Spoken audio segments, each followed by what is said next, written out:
və İrəvan Naxçıvan xanlıqları. Birinci Qarabağ xanlığını deyirik. Qarabağ xanlığı digər keçdiyimiz ilk 3 xanlıq kimi, yəni Urmiya, Şəki və Quba kimi birləşdirmə siyasəti yeridən xanlıqlardandır və bu oxşar simlidir. Qarabağ xanlığını digər xanlıqdan fərqləndirən cəhət isə 1748-də yaranmasıdır. Ən asan xanlıq da deyilərəm mən xanlıqlar siyasəti, çünki bir çox xanlıqların təkrarı kimi deyirik bunu. Yəni ona görə də. Qarabağ xanlığı 1748-1822-ci ilə kimi davam edəcəkdir. Əsasını Pənahəli xan qoyacaqdı. 1748-1763 kimi. Pənah xanın dövründə bilirsiniz ki, nadir şah seçilərkən 32-dir, Kəbirlidir, Cavanşirlər də bunlar hamısı 24-də sürgün olunmuşdu. Ancaq Pənah xan Xorasana sürgün olunmuşdu, Pənahəli bəy.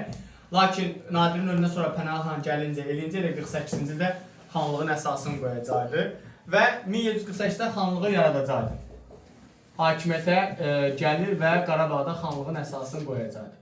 Daxildə hansı adını hatırlayacaqdı? 1748-ci ildə elə Bayat qalasını tikməyə başlayacaqdı.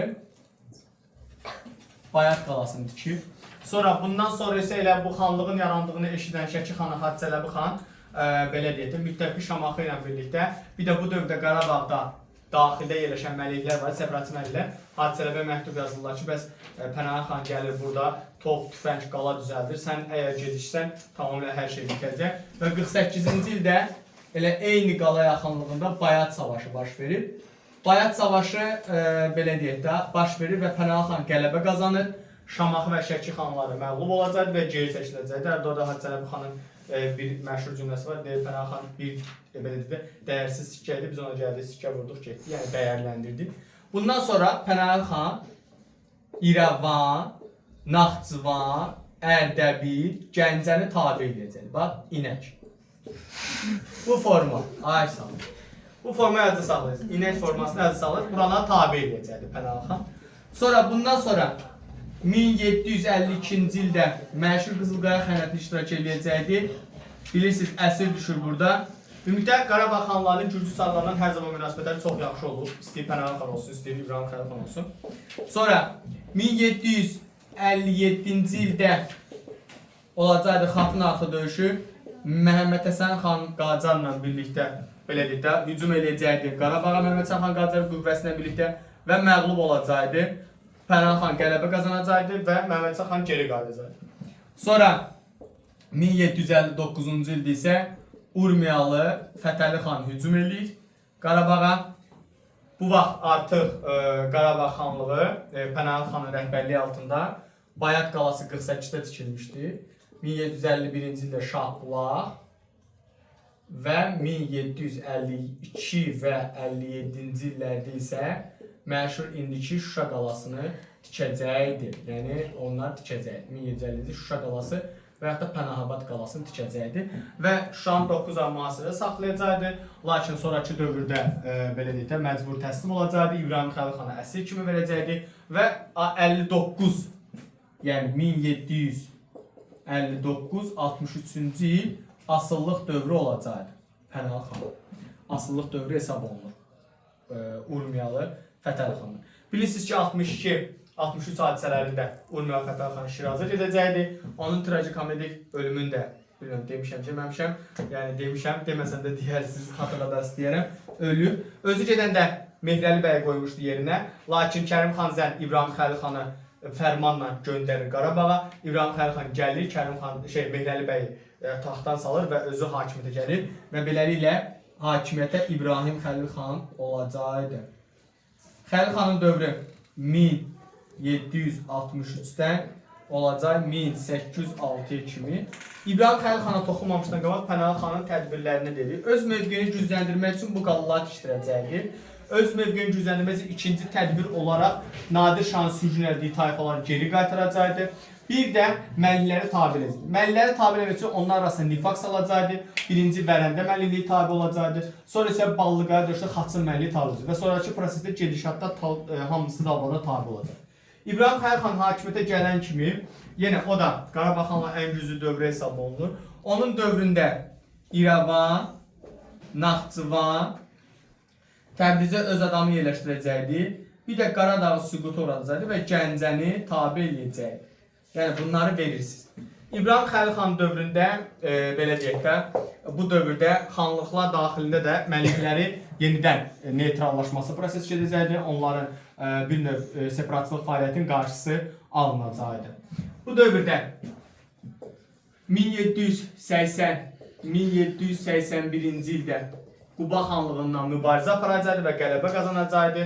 Sonra 1780 və 1783-cü ildə Gürcü çarı ilə hücum eləyib. Bundan bilirəm kitabda var, yoxsa da yəni qeyd eləyəcəksiniz. Gürcü çarı ilə birlikdə hücum eləyib Gəncəyə və Gəncədə iki hakimiyyət yaradacaqdılar. 1782-ci ildə isə Xoy xanlığı ilə hücum edib Qaradağı süquta uğradacaqdılar.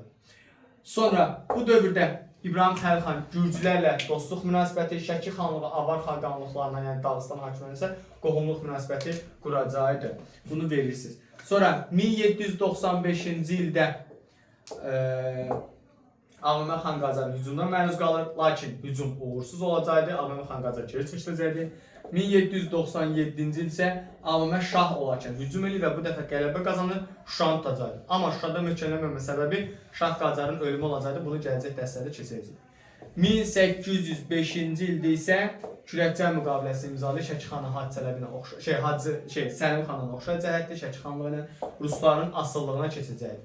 Və 1806-da özü öldürüləcəkdi.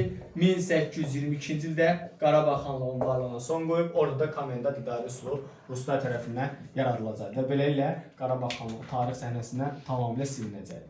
Bundan sonra xanlığımız hansı olacaqdı? İrəvan xanlığı. İrəvan Naxçıvan xanlığı. Bir dənə bir şey yadınızda saxlayın, deyim sizə.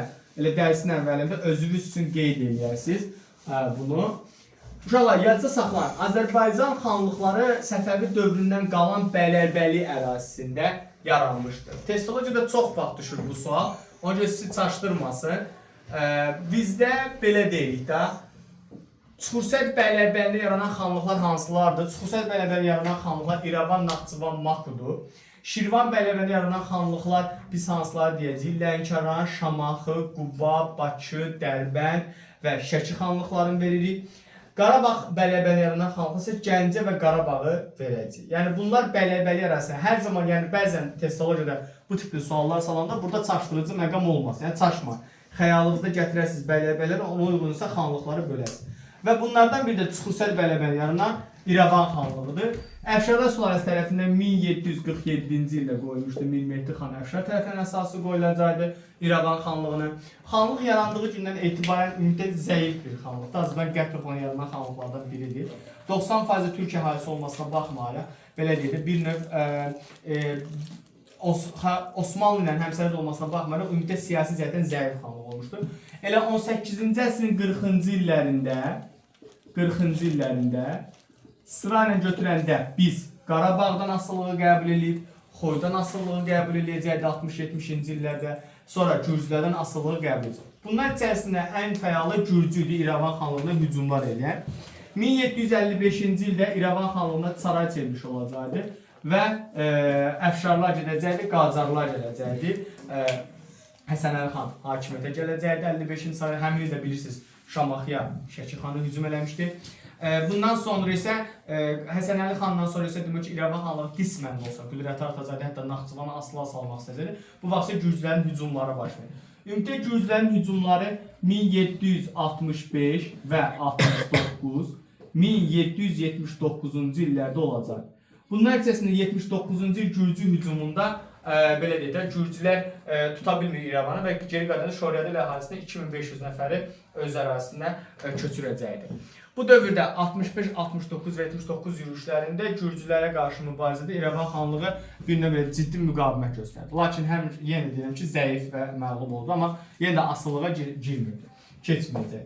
Sonra 18-ci əsrin 90-cı illərə baxdığımızda İrəvan xanlığı Qacarlardan asılılığı qəbul edir 1795 və 97-də. 1827-ci il isə Ruslar tərəfindən işğal olunacaqdı, varlığına son qoyulacaqdı və Rusiyada komendant idarə üsuluna keçəcəkdi. Naxçıvan xanlığına baxdığımızda isə Əsasını Heydərqulu xan qoyacaqdı. 1700 belə deyək də 47-ci ildə əsasını qoyur Naxçıvan xanlığını. Həm İrəvan xanlığı, həm Naxçıvan xanlığı 18-ci əsrin 50-ci illərində Qızılqaya xəyanətində iştirak edirlər.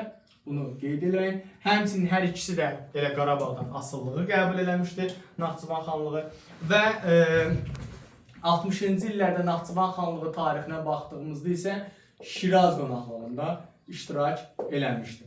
Ümumiyyətlə Naxçıvan xanlığı daxil çəkmələr dövrü bir dövr kimi təsadüf olunur. Hakimiyyət uğrunda mübarizə. Bu da Naxçıvan xanlığının zəifləməsinə gətirir.